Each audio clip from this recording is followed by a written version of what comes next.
Welcome to the Sage Thought Leadership Podcast, building experiences that connect, remove friction, and deliver insights.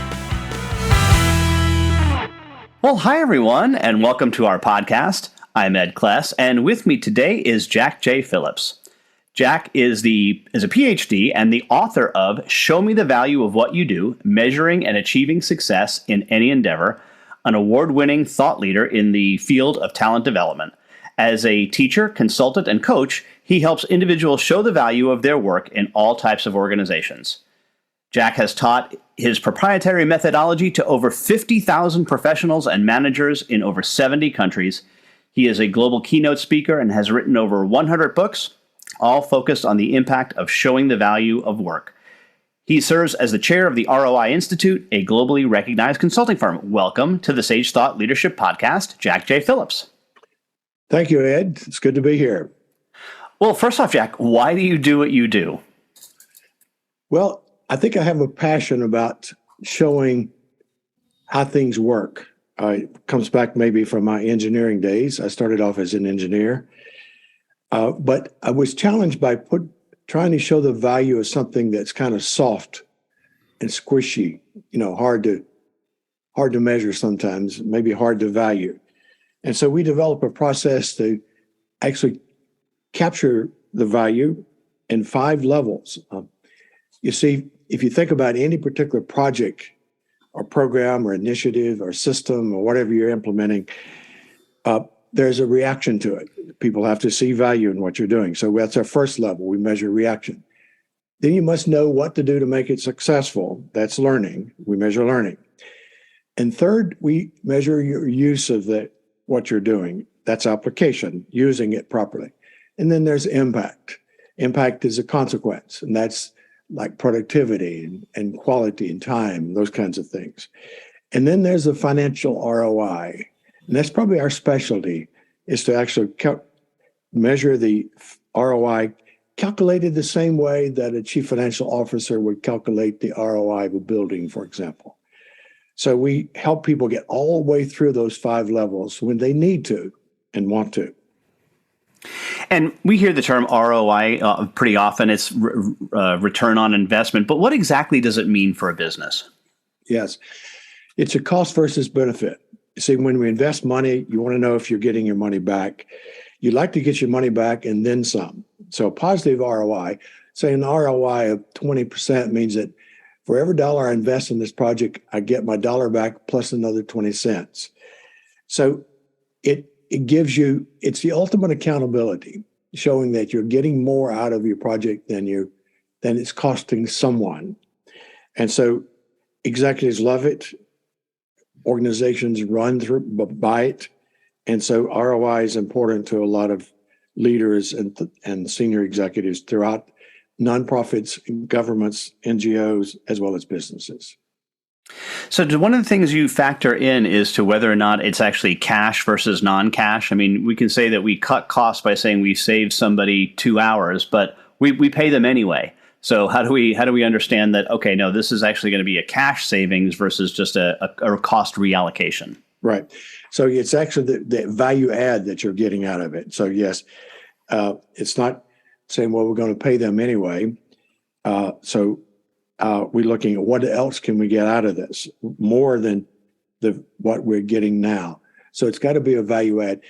And if it's like in 2 categories. One is if I'm trying to drive something that we want, like a new client or sales, that's the profit that we add. We're going to get profit from improving that. If it's something we want to prevent, like mistakes, errors, waste, rework, we're saving costs. So if you can avoid cost, you get value.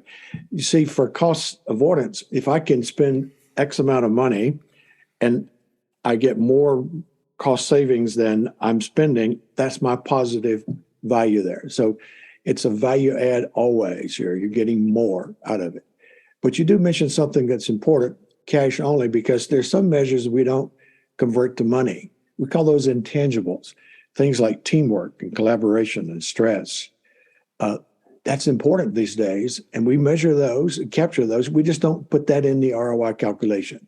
Usually because we don't have a good, clear value for that already developed, or it's too difficult to actually get there, or it would take too long.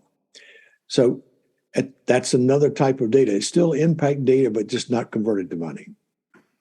Do you often look at that, though, in terms of the qualitative assessment? So on a scale of 1 to 10, how important is that, for example? Exactly. In fact, that's the way we ask it. Tell us the extent to which your project has influenced this measure on a scale of 1 to 5, for example. And 5 is very significant influence. And 1 is no influence. So yes, that gives a connection of your project, what your project actually has driven in your mind. But the person who's doing the project often knows best. They're the most credible people to provide that data. You could also take it maybe one step further and say, well, if it had a big impact, what would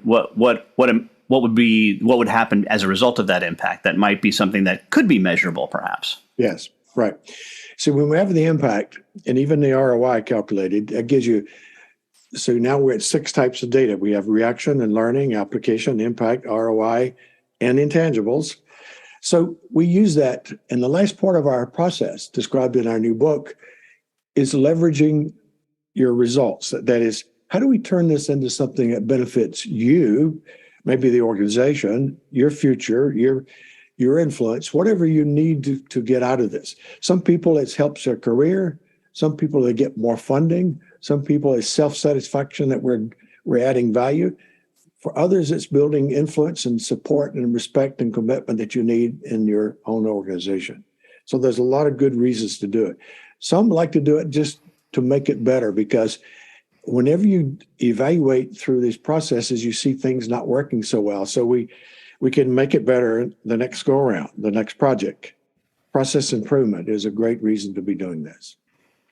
And Jack, we have an exit question that we ask all of our guests, and that is, who is a hero of yours and why are they a hero? The hero is going to be my colleague in this business, and it's my wife, my best friend. She's actually helped take this process globally into 70 countries. Her name is Phillips. She's the lead author of this book.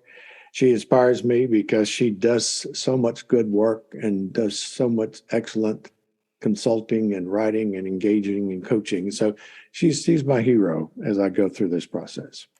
And lastly, Jack, how can somebody contact you? You can go directly to me, Jack, at roiinstitute.net. You can go to our website, ROI Institute, and .net, and see more about what we do. But an email would be good, Jack at roiinstitute.net. Thank you. All right. Outstanding. Jack J. Phillips, the author of Show the Value of What You Do, Measuring and Achieving Success in Any Endeavor. We will put a link to that in the show notes. Thanks so much for being a guest on the Sage Thought Leadership Podcast. Thank you so much. Review and subscribe by searching your podcast player of choice for Sage Thought Leadership Podcast.